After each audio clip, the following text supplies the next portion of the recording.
Bonjour à tout le monde. J'aimerais que vous soyez encore plus vivants que vous l'êtes. Bonjour.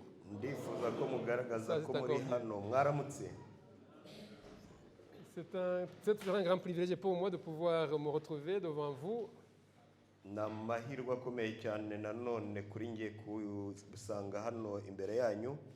Je n'ai pas encore eu l'occasion de saluer tout le monde. J'espère que j'aurai l'occasion de le faire.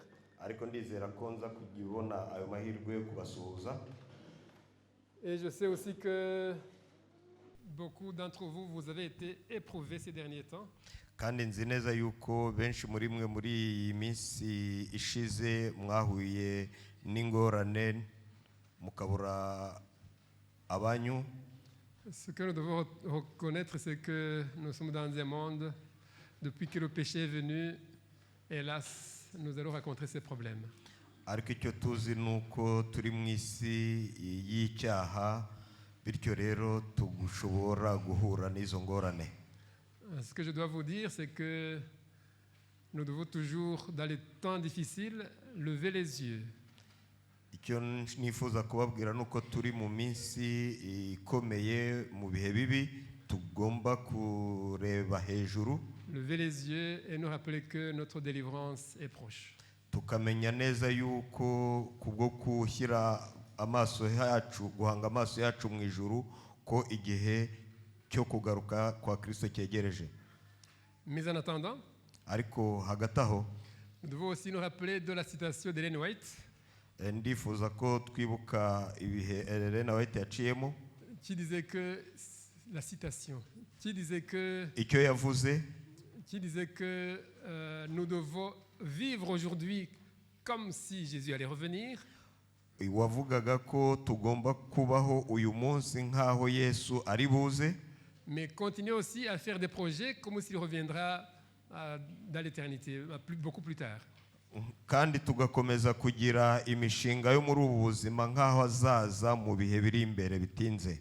C'est ainsi que j'ai voulu ce matin, ou ni muri urwo rwego nifuje ko muri kino gitondo,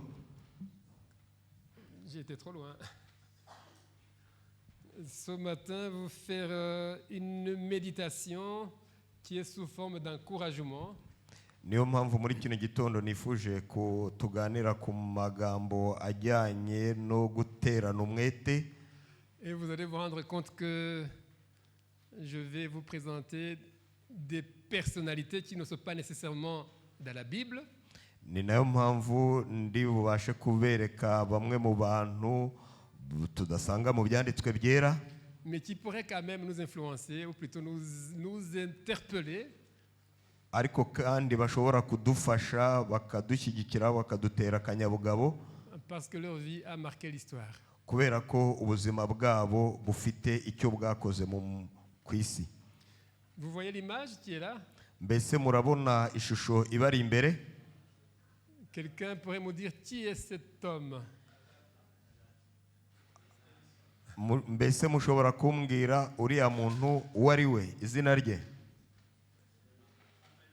Raphaël Nadal.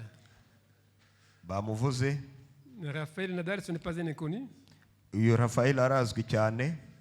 Je vais d'ailleurs passer, puisque j'aimerais bien revenir sur lui après. Ndahita ngenda kuko nza kumugarukaho nyuma. Bon, l'image suivante, vous la connaissez aussi. Undi muntu mureba hariya ahari muramuzi. Bon, Soria Bonali, qui les moins jeunes peut-être ne la connaissaient pas, mais c'est quand même une icône qui a marqué les années 90. Uyu Suraya akaba ari umwana mutoya kuko afite ibintu yakoze cyane bitangaje mu myaka ya 90. Dans les années 90, mu myaka ya 90 elle a fait ce qu'on appelle le patinage artistique. Je ne sais pas comment traduire en français. yaraserebetse. Vous allez le voir tout à l'heure, mais si je peux revenir sur son histoire, c'est que c'est une fille qui a été adoptée. C'est une fille qui a été adoptée. Ni umwana wari warezwe n'abandi babyeyi. Mais ses parents sont comme les parents biologiques parce qu'on l'a adopté à l'âge de 8 mois. kandi bari baramufashe afite imyaka 8 amezi 8. Et elle a fait, sa mère adoptive était une prof de gymnastique, de sport. noneho mama we wari waramufashe utaramubyaraga mu buryo bw'umubiri yari mwarimu wigishaga bya siporo. Elle était apte à faire beaucoup de sports, de différents sports. yakoraga siporo nyinshi y'umubiri imyitozo ngororamubiri nyinshi, Mais le patinage artistique l'a tellement marqué ku buryo ndetse no guserebeka byari ibintu bye, qui fait qu'à l'âge de 11 ans, ibyo byatumye ku myaka 11 l'entraîneur de l'équipe nationale française l'a prise parmi les entraînements de l'équipe nationale de France. ku buryo ku myaka 11 umutoza w'ikipe y'Ubufaransa yamufashe kugira ngo ajye guhagarara igihugu cy'Ubufaransa. Et elle a remporté plusieurs médailles. Ibyo byatumye abasha kugira imidari myinshi. Je voudrais, je ne sais pas si on sait diminuer la luminosité pour qu'on puisse visualiser la petite vidéo. Sinzi niba badufasha bari kuri tekinike ngo bagabanye urumuri maze turebe akavideo gatoya. Comme ça, ceux qui ne savent pas le patinage artistique vont voir ce que c'est exactement. Maze abatazi ibijyanye no guserebeka babashe kubibona. It's a different skate than the takeoff. I've never thought that myself. Everything about this girl is unusual. 20 years old from Nice in the south of France. Axel.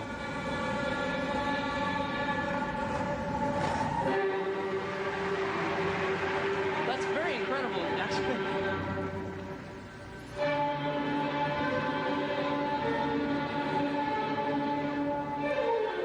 This shows her jumping strength. 3 jumps in a row.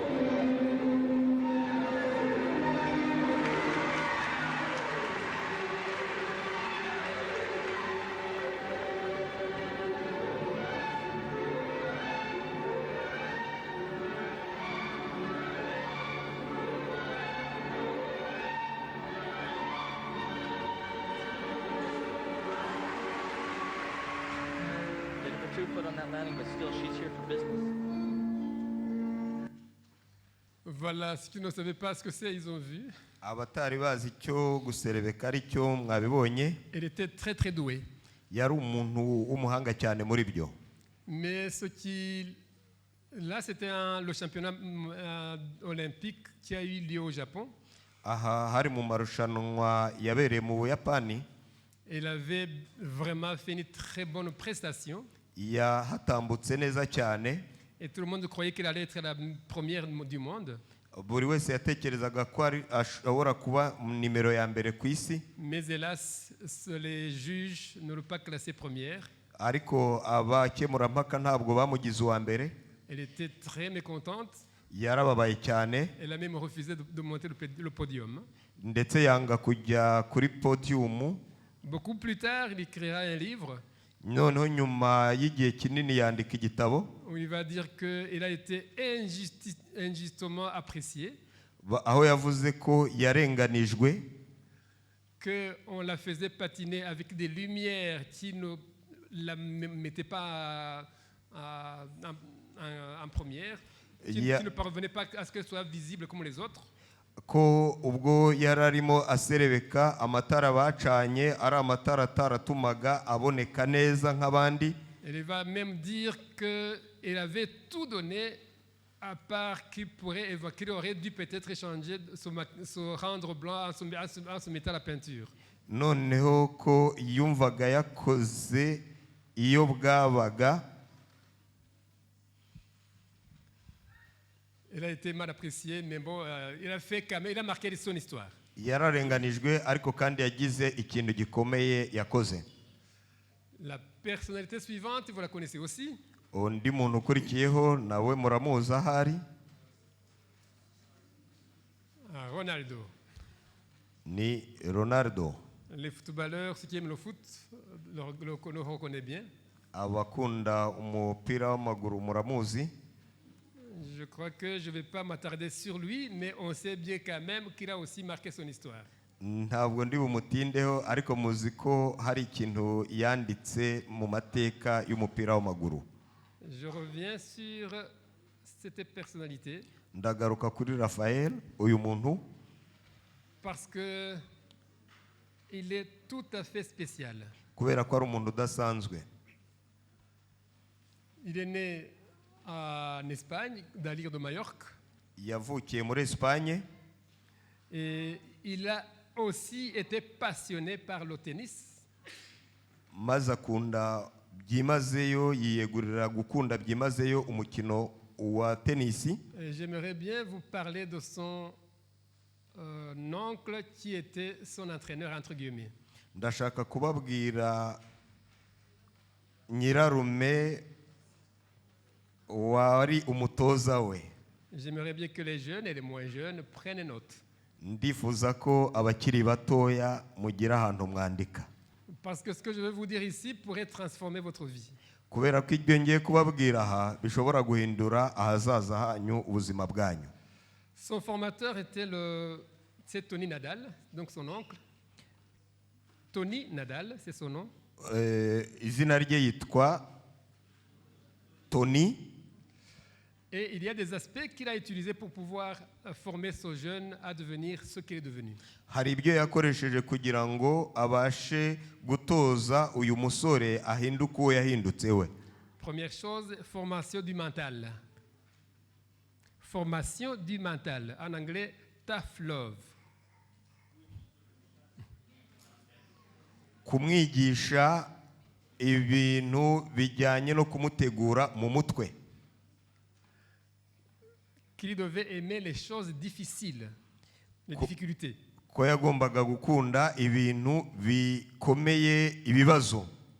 Donc, Tony a bâti le caractère de Rafa en l'endurcissant dès son plus jeune âge. Ibyo abitozwa kuva akiri mutoya. Le façonnant à jouer dans les conditions difficiles, Amutoreza gukina mu bihe bitoroshye bikomeye, sur des cours en mauvais état, les balles très usées, aho yakiniraga ahantu hatameze neza n'imipira ishaje cyane, ceci pour éviter de se trouver des excuses. kugira ngo ibyo yabikorerwaga cyangwa yabimukoreraga kugira ngo akureho urwitwazo urwo ari rwo rwose. Donc les jeunes, quand vous êtes dans des temps difficiles, Abasore rero iyo muri mu bihe bikomeye, c'est une préparation pour que vous puissiez arriver à faire des choses moins difficiles. ni ukubategurira kuba mu bintu bizaba bitaremereye, bidaruhije cyane ahazaza. Je n'oublierai jamais l'un de mes professeurs qui disait « Qui peut le plus, peut le moins ». Nkunda cyane umwarimu wakundaga kuvuga ngo iyo ushobora byinshi cyangwa ibiremereye cyane uba ushobora n'ibyoroshye. Et je n'oublierai aussi, pendant ma formation de dentisterie, Ndabyibuka ubwo nakoraga ibijyanye n'amenyo, nous avions un prof qui nous faisait des entraînements pratiques sur les fantômes. hari umwarimu wadutorezaga ku bishushanyo. Et il nous faisait faire des choses qu'on n'a jamais fait dans la pratique.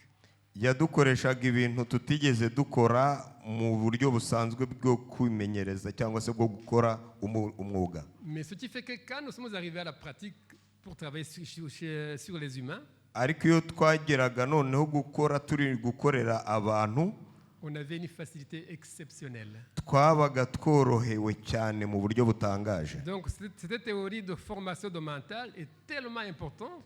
Ubu buryo bwo kubanza gutegura umuntu mu mutwe ni uburyo bw'agaciro cyane. C'est quelque chose qui va nous aider ou vous aider à réussir ce que vous allez entreprendre. Ni ikintu kizabafasha kugera ku ntsinzi y'ibyo mugiye kwitoza cyangwa kugiye gukora. Deux éléments à noter. Icya kabiri, La philosophie de l'exigence. uburyo bwo kugira ibyo mutegetswe gukora. Sa méthode reposait sur l'idée que tout peut s'entraîner. Ni uburyo bushingiye ku kuvuga ngo buri wese ashobora kwitoza. Et là, je reviens à nos frères de temps en temps qui disent « Je suis colérique et je ne peux pas changer ». Aha ndagaruka ku bantu bakunda kuvuga bati njyewe ndi umunyamujinya ntabwo nahinduka. Tu n'iras pas au ciel avec ta colère. Tu n'iras pas au ciel avec ta colère. Ariko ndakubwira ngo ntabwo uzajya mu ijuru n'umujinya wawe. Nous devons nous entraîner à être changés, à être transformés. Tugomba kwiga guhinduka no guhindurwa. Donc, il poussait Raphaël à toujours faire de son mieux, lui enseignant que si l'on n'est pas capable de gagner, il ne faut pas au moins donner l'avantage à son rival. Ça, c'est fort. Yashishikarizaga Raphael kugera ku ntsinzi kandi akamubwira ko mugenzi we bahanganye atagomba kumutanga iyo ntsinzi. Nous ne devons pas donner l'avantage au diable. Ntabwo dukwiye na rimwe kubererekera Satani. Je reviens encore une fois aux jeunes. Ndabibwira cyane cyane abasore. Si vous devez sortir, évitez d'aller dans les lieux où vous allez être tentés. Niba mugiye gusohoka ntimukishimire kujya ahantu mushobora guhurira n'ibigeragezo. Ne donnez pas l'avantage au diable, même si tu ne sais pas gagner, mais au moins ne donne pas l'avantage à ton concurrent pour qu'il gagne facilement. Ntubererekere Satani icyatuma kugeraho cyangwa agira ibyo agukoresha mu buryo bworoshye. Troisième élément à noter, c'est adaptation technique. Icya gatatu ni ukumenyereza cyangwa kwitoreza mu buryo bwa tekinike. Tony Nadal, uyu Tony Nadal, qui joue aussi du tennis, nawe wakinaga uyu mukino wa tenisi. Voyez que beaucoup de tennismen étaient des droitiers. Murabona ko abantu benshi bakina tenisi bakinishaga akaboko k'indyo. Il va obliger, en tout cas travailler son neveu, à ce qu'il change de main, donc devenir gaucher, et ainsi il va donner des problèmes aux autres. Yasabye umwishywa we kugira ngo ahindure akaboko ko gukinisha akinishe akaboko k'imoso kugira ngo abashe kugera ku ntsinzi.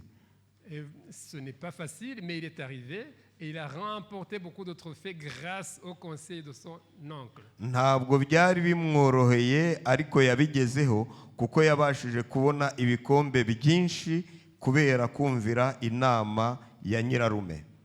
Autre élément à noter, Mbese mwabyanditse? le quatrième élément à noter, il ne faut pas l'oublier, donc focus sur le processus plutôt que sur le résultat. Ikintu cya kane ni ukwibanda cyangwa guhanga amaso uburyo ibintu bigomba gukorwamo tutitaye ku musaruro. Processus plutôt que le résultat. Kwibanda ku buryo ibintu bikorwamo aho kwibanda cyane ku musaruro. La plupart du temps, surtout ces derniers jours, sur les réseaux sociaux, c'est facile d'être millionnaire en faisant ceci, en faisant ceci. Muri iki gihe cya none iyo urebye ku mbuga nkoranyambaga biroroshye kugera kuri ibi cyangwa guhindura ibi ukora ibi. Je voudrais vous dire ici ce matin qu'il n'y a pas de raccourci dans le développement. Ndagira mbabwire muri kino gitondo ngo mu gutera imbere nta nzira ngufi ibamo. Un bébé quand il naît, il doit prendre le temps de grandir. Un bébé. Umwana ukiri mutoya agomba gufata igihe cyo gukura. On n'en est pas aujourd'hui et on ne devient pas adulte demain. Ntabwo avuka none ngo abe yakuze ejo. Ne vous attendez pas au résultat si vous n'avez pas passé par le processus. Ntimuzategereze umusaruro mwiza iyo mutaciye mu nzira mwagombaga gucamo. Je ferme la parenthèse. C'était une motivation pour les jeunes. Nsaye nkaho mbifungiye aho ibyo byari ugutera umwete abasore.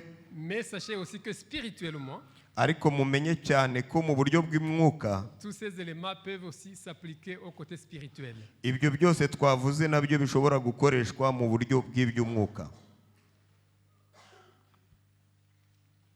Je vais avancer. Ngiye gukomeza. Pourquoi je vous ai dit, ou je vous ai parlé de ces stars? kubera iki nababwiye uyu muntu w'ikimenywa bose?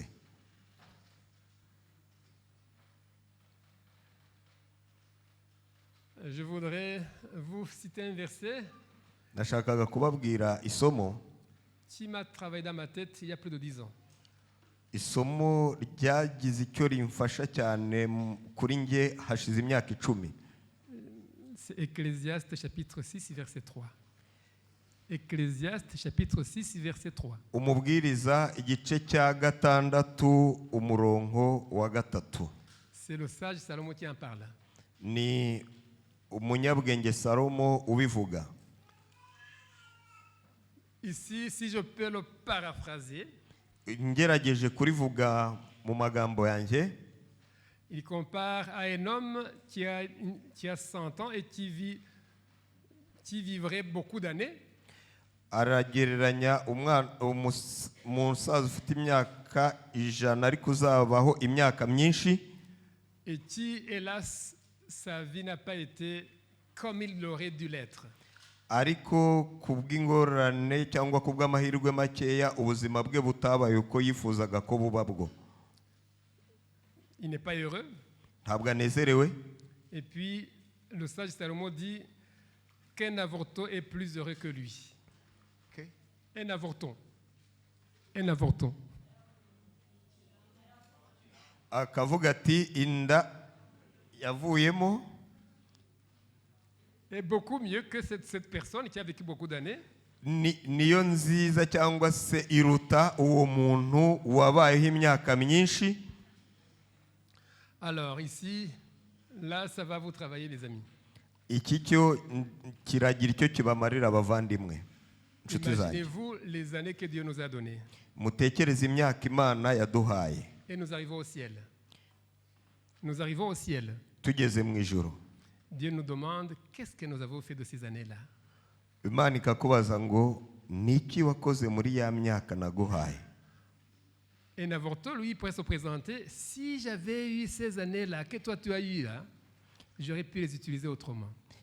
Ikirambu cyahaguruka kikavuga ati iyo nza kugira imyaka wari ufite iriya nari gukora byinshi ibi n'ibi n'ibi. Les années qui nous restent, imyaka dusigaje ku isi, 2, 3, 5, 10, 40, 50, imyaka 2, 3, 10, 20, 50, je vous invite à les utiliser pour la gloire du Seigneur. ndabararikira kuyibamo muhesha Imana ikuzo Pour ne n'icyubahiro. pas les gaspiller. Ntimuyipfushe ubusa. Je vous ai parlé de ces jeux, de ces stars. Nababwiye ibi bimenywa bose Ils ont marqué l'histoire. kubera ko byubatse amateka. Est-ce que le jour où je partirai, je laisserai quelque chose derrière moi? Mbese igihe nzagenda hari ikintu nzaba nubatse inyuma yanjye, nzaba nsize nk'uruki imusozi. 1 Corinthiens chapitre 9, Mbere rw'Abakorinto igice cya 9 verset 27. umurongo wa 26 na 7. Tu peux le lire en Kinyarwanda? 9 verset 27. handitswe ngo urwandiko rwa mbere rw'Abakorinto igice cya 9 umurongo wa 27, ahubwo mbabaza umubiri wanjye nkukoza uburetwa ngo ahari ubwo maze kubwiriza abandi nanjye ubwanjye ntaboneka ko ntemewe. Je traite durement mon corps. Mbabaza umubiri wanjye, Je le maîtrise sévèrement, nkawukoresha uburetwa, de peur qu'après avoir proclamé l'évangile aux autres, je ne trouve pas moi-même disqualifié. ngo ahari nyuma yo kubwiriza abandi njyewe ubwanjye ndasanga ntemewe ndakwiriye. Je vous assure, tous ces stars ont traité durement leur corps. Ndagira ngo mbamenyeshe ko aba bantu b'ibimenywa bose bababaje imibiri yabo. Enfin, j'arrive au titre de ma méditation de ce matin. Noneho ngeze ku cyo kwiga cyo muri kino gitondo.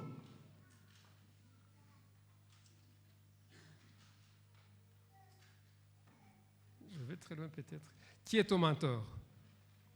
ninde muntu wigana, ninde muntu ufataho urugero? Un mentor, c'est quelqu'un qui est expérimenté, qui sait ce qu'il fait, qui a de l'expérience et qui peut nous servir d'exemple pour arriver à un destiné quelconque. Umuntu bita mentor ni umuntu ufite ubunararibonye, ni umuntu ufite ubumenyi bushobora gutuma agufata akagira aho akuvana n'aho akugeza. Contrairement à un coach qui vient pour une durée déterminée, pour t'aider à solutionner un problème, le mentor, lui, il va rester là pour pouvoir nous faire arriver plus loin. Ibyo bikaba bitandukanye n'umutoza, kuko umutoza waba ari uwo igihe runaka, nyamara uwo mentor akaba ari umuntu we mukomezanya igihe cyose cyangwa ureba ubuzima bwawe bwose. C'est ainsi que Rafael Nadal avait son oncle comme mentor. Ni nayo mpamvu uyu Rafael Nadal yari afite nyirarume Tony Nadal nk'icyitegererezo cy'ubuzima bwe bwose. Soraya Bonani avait sa mère adoptive. Soraya yari afite mama we wamufashe nk'umubyeyi, nk'umwana we, nk'icyitegererezo cy'ubuzima bwe. Et puis Ronaldo avec son entraîneur. Ronaldo yari afite Ferguson umutoza we nk'umuntu w'icyitegererezo cy'ubuzima bwe. Et aujourd'hui, chers frères, chères sœurs, qui est ton mentor? None nshuti muvandimwe mushiki wanjye, ninde cyitegererezo cyawe uyu munsi? Si tu n'en as pas, il est peut-être temps d'en avoir un. Nimba utamufite, igihe kirahari cyo kuba wamugira. Il est peut-être vivant ou mort. Ashobora kuba ari umuntu uriho cyangwa wapfuye. Moi personnellement, j'en ai quelques-uns.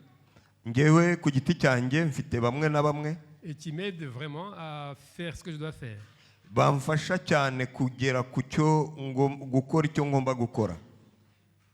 Et nous allons parcourir quelques mentors bibliques. Tugiye kurebera hamwe abantu babaye icyitegererezo mu byanditswe byera. Le temps est limité. Le temps est limité. Igihe ni kigufi. Sauf si vous voulez rester ici jusqu'à 15 heures. Keretse nimba mushaka kuguma hano kugeza saa 9. Je sais que votre salle aussi a des limites. Nzi neza yuko naha muri naho hagira igihe mugomba kuhaba. Mais je crois que quand même les quelques exemples qu'on va voir dans la Bible ariko hari ingero tugiye kurebera hamwe zo mu byanditswe byera vont nous interpeller zigiye kugira icyo zitwigisha et pourraient nous guider aussi à réévaluer notre vie et avoir des yeux fixés sur quelque chose qui pourrait nous guider à aller de l'avant. Zishobora kudufasha zikatwigisha ibintu bishobora gutuma tujya mbere. Premier mentor, je crois que Dieu est déjà le mentor d'Adam et Ève dans le jardin d'Éden. Dieu est le mentor d'Adam et Ève dans le jardin d'Éden. Imana yari icyitegererezo cya Adamu na Eva ubwo bari bari mu busitani bwa Edeni. Parce qu'avant le péché, kubera ko mbere y'icyaha Dieu venait les rendre visite. Imana yazaga kubasura. Et j'imagine qu'il pouvait discuter de la vie et Dieu pouvait continuer à les former comme il avait commencé à entraîner Adam. Ntekereza ko baganiraga iby'ubuzima kandi Imana yashoboraga gukomeza kubatoza no kubigisha byinshi by'ubuzima. Et ici, le mentor que vous voyez sur la dia, aba bantu b'ibyitegererezo mubona imbere yanyu, Moïse, Élie et Élisée, Mose, Eliya ndetse na Elisa. Avant, Moïse aussi a eu son mentor. Moïse nawe yagize icyitegererezo cye. Lorsqu'il a quitté l'Égypte pour aller s'enfuir dans le désert de Madian, ubwo yaravuye mu nzu yo kwa Faraho ahungiye mu butayu, il a eu l'occasion de vivre chez Jéthro, yagize umugisha wo kuba kwa Yetero, qui était son beau-père. waje no kuba sebukwe. Le jour, à un certain moment, plutôt Moïse va retourner parce que Dieu lui donne la mission de prendre de délivrer le peuple pour aller dans la terre promise. noneho imana iza kumuha inshingano yo gusubira muri Egiputa kugira ngo abashe kuyobora ubwoko bwayo mu gihugu cy'isezerano. À un certain moment dans le désert, Mu gihe runaka mu butayu, Moïse va être complètement dépassé par les événements. Mose yisanze ibihari gucamo bimurenze. Il travaille dur, Wari umurimo utamworoheye. comme peut-être quelques-uns parmi vous. Ahari Peut-être comme quelques-uns parmi nous ici. ahari nk'uko waba ukomeye nka bamwe muri mwe hano. Il travaille sans relâche. Yakoraga ataruhuka. Un bon jour, Jéthro vient avec Séphora et ses 2 fils pour rendre visite à Moïse. Igihe kimwe uyu Yetiro aza kumusura, Il l'observe. aramukorera, Il l'observe. aramwitegereza, Il voit la façon dont il travaille. abona uburyo ki akoramo, Et il dit, tu ne peux pas t'en sortir si tu continues à travailler de cette façon. aramubwira ati ntushobora kubishobora mu gihe ukiri gukora gutya. Il lui a conseillé de déléguer. Amugira inama yo gutangira guhereza bamwe inshingano zamurebaga. Donc dans la situation de leadership qu'on enseigne maintenant, ça ne date pas d'hier, ça date déjà des siècles avant. Ku bijyanye n'ubuyobozi ntabwo ari ibintu byatangiye vuba aha, ahubwo byatangiye kuva kera cyane. Donc Jéthro a été comme un leader, comme un mentor de Moïse. Yetiro rero yabaye nk'icyitegererezo, nk'umuntu w'icyitegererezo cyane kuri Mose. Assez rapidement, Twihuse, Moïse, vous savez bien quel a été le mentor de Josué. muzi neza yuko Mose yabaye icyitegererezo cya Yosuwa.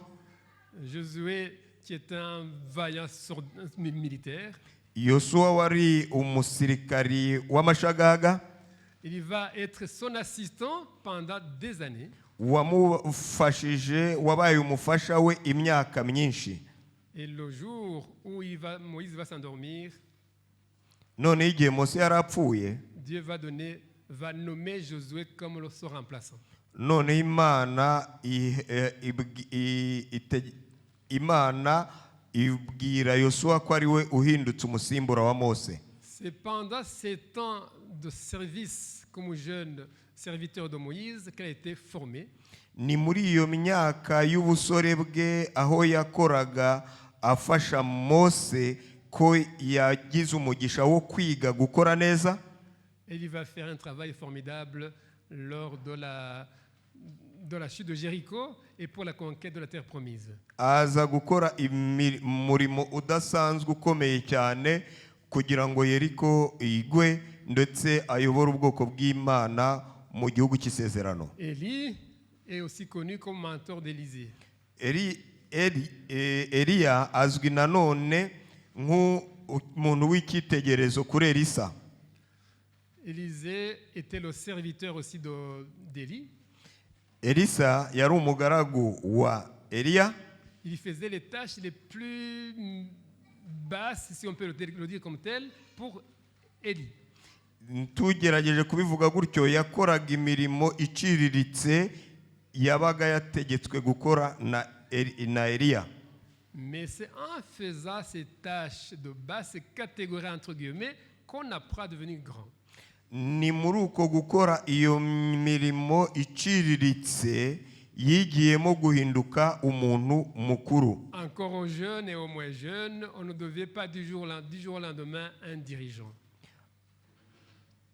Ibyo ndabibwira abakiri batoya n'abakuze, ntabwo umuntu ahinduka umuyobozi gutyo by'akanya gato. Si vous voulez aller très loin, commencez toujours par de petites tâches. Nimba mushaka kugera kure, nimutangirire ku tuntu duto duto. Les petites tâches de ranger l'église. Mukora utuntu dutoya two kushyira urusengero gahunda mu rusengero. Ranger les chaises. Mushyira intebe mu myanya yazo. Être disponible au service. Mukaba muhari ku bw'umurimo w'Imana. Et c'est ainsi qu'on sera remarqué et qu'on pourrait être nommé pour tel ou tel autre service. Aho niho muzagaragara kandi niho mushobora guhererwa inshingano iyi runaka mu rusengero.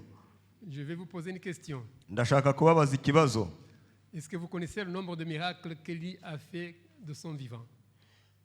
mbese mwaba muzi ibitangaza Eliya yakoze?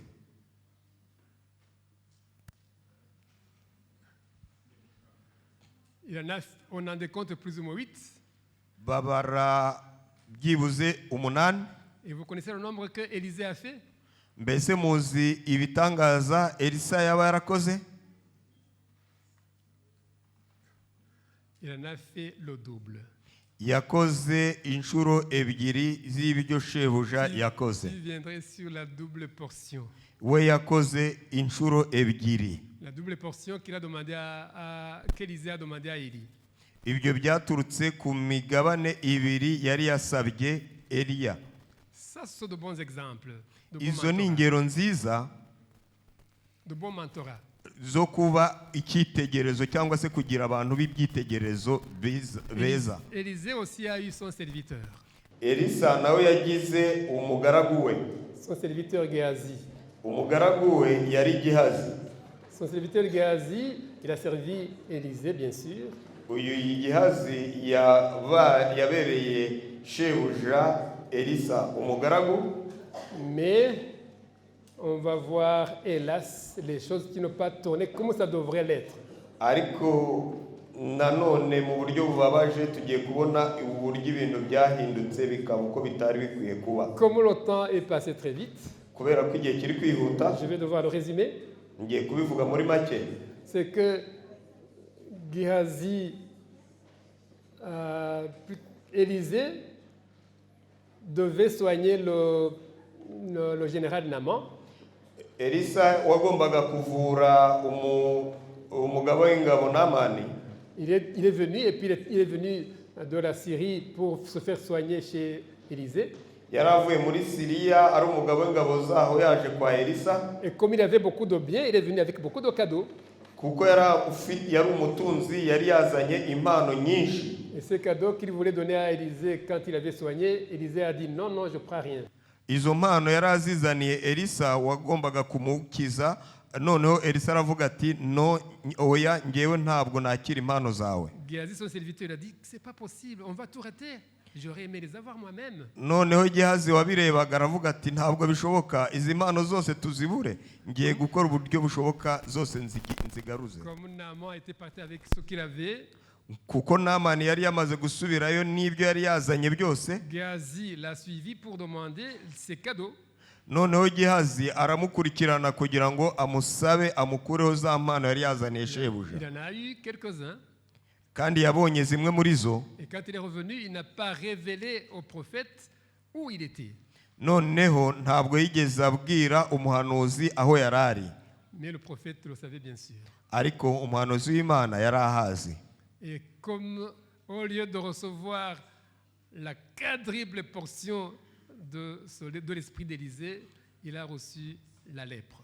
aho kugira ngo abone inshuro enye umugisha wari waraturutse kuri Eliya, ahubwo we yabonye ibibembe. Qui est ton mentor? ninde muntu ufataho icyitegererezo? Est-ce que si j'ai un mentor, je le suis? mbese mfite umuntu w'icyitegererezo uyu munsi? Je suis obligé d'être très rapide. Je vais passer tout ce que j'avais prévu. ngiye kugerageza nihute nsimbuke byinshi nateguye. Je reviendrai peut-être un jour. ahari nzabigarukaho umunsi Mais runaka. ce que je voulais dire, c'est que le mentor principal, c'est Jésus-Christ. ariko icyo nashakaga kuvuga muri makeya ni uko icyitegererezo rukumbi ari Yesu Kristo. Mais hélas, Jésus n'est plus ici. ariko mu buryo bubabaje Yesu ntabwo tukimufite hano. Mais il est encore vivant. Il est vivant. ni Il est muzima, ressuscité. Il yarazutse, prie pour nous. aradusengera. Et il veut le meilleur pour nous. amen.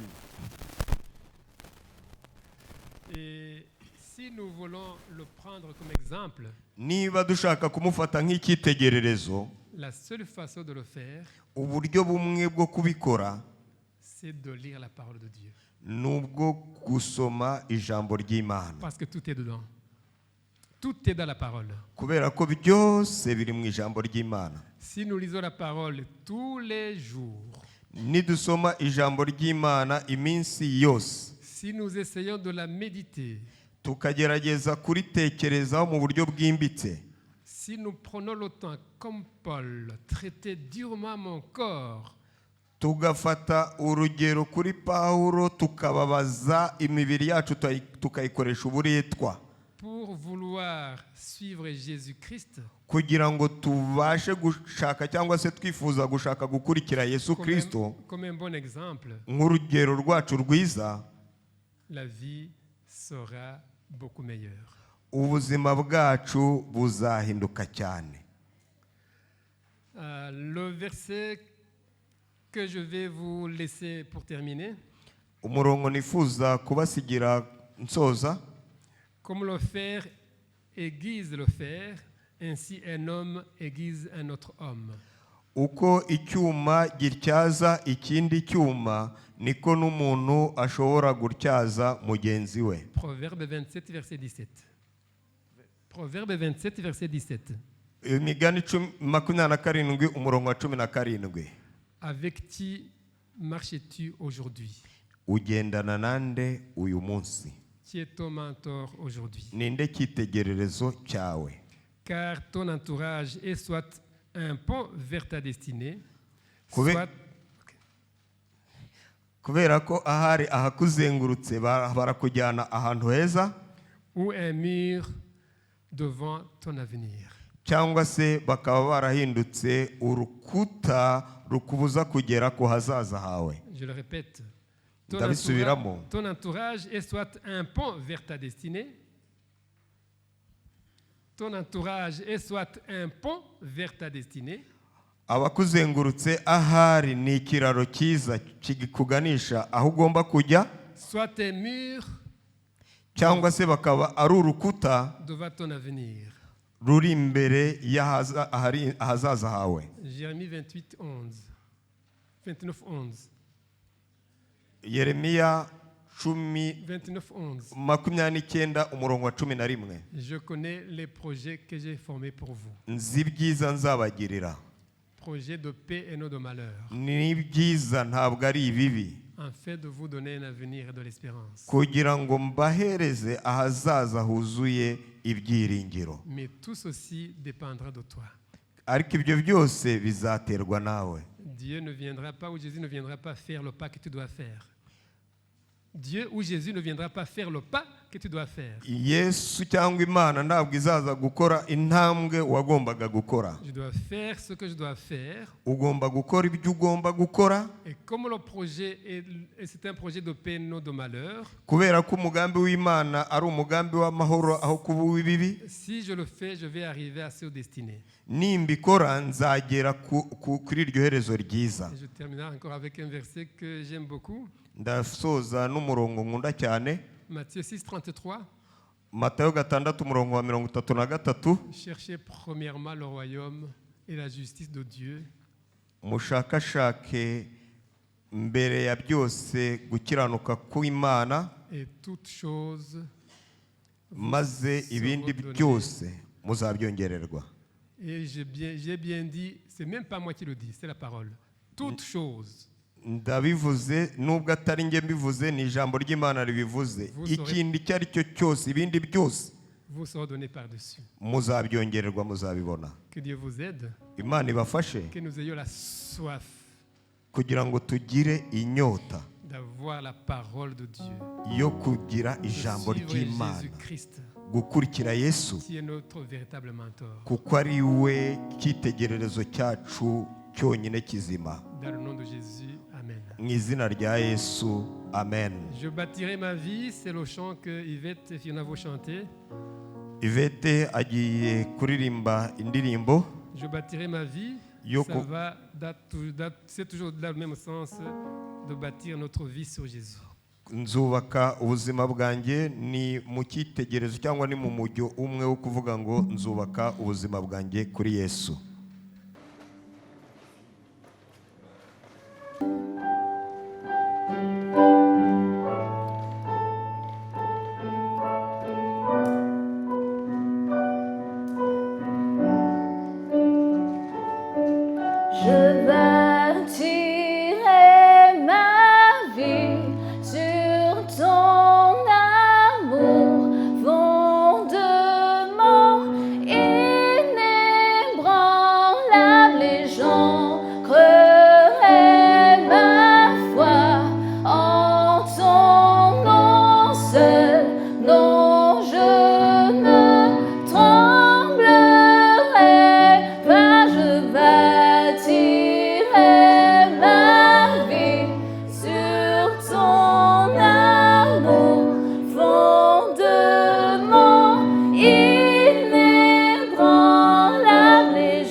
tu es très saint, qui est semblable à toi, qui est comparable ouvre mes yeux à ta beauté, déverse ton cœur en moi, révèle ton amour et rends-moi passionné de ce que tu es, passionné de ce que tu es. Père éternel, nous voulons encore une fois nous rappeler combien tu es grand, combien tu es bon, combien tu es merveilleux et surtout combien tu veux nous enseigner. Ta parole nous dit que mon peuple périt par manque de connaissances. Permets que, Père, nous puissions avoir soif de te découvrir, avoir soif de savoir combien tu es grand, combien tu nous aimes et que nous puissions vraiment nous donner à toi entièrement, nous abandonner sans rien en réserve. Nous savons que tu veux le meilleur pour nous, Seigneur. Permets que nous puissions continuer à nous rappeler que tu es là, que tu es grand, que tu nous aimes et que quelles que soient les difficultés que nous rencontrons, nous puissions garder nos yeux fixés sur toi. Père éternel, je prie pour toute cette assemblée. Et tu connais chacun et tu connais chacun ses besoins. Fais que, Père éternel, nous puissions continuer à avancer avec toi et que nous puissions surtout nous rappeler que nous avons des responsabilités aussi à assumer sur cette terre et que nous puissions avoir la force et surtout, comme tu seras là, tu nous promets d'être là, de nous accompagner tous les jours jusqu'à la fin du monde, que nous puissions avoir le courage d'affronter les difficultés, les activités que nous devons faire et surtout que nous puissions vraiment te représenter comme de véritables ambassadeurs. Père, que tu nous accompagnes et que tu restes au niveau de cette Église en les accompagnant, en les soutenant, en les faisant faire de grandes choses, comme tu l'as promis dans le temps. Dans le nom de Jésus, nous t'avons prié. Amen. Oh Seigneur, bénis la parole que nous venons de lire. Ne permets pas qu'elle s'envole dans notre souvenir.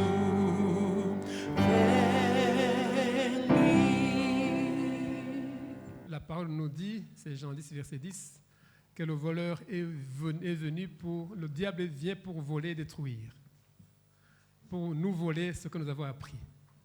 Je prie le Seigneur que, comme Jésus, lui, il est venu pour nous donner une vie abondante, vous puissiez recevoir cette vie abondante et que vous puissiez être là durant cette semaine et même les années qui vont suivre à le servir.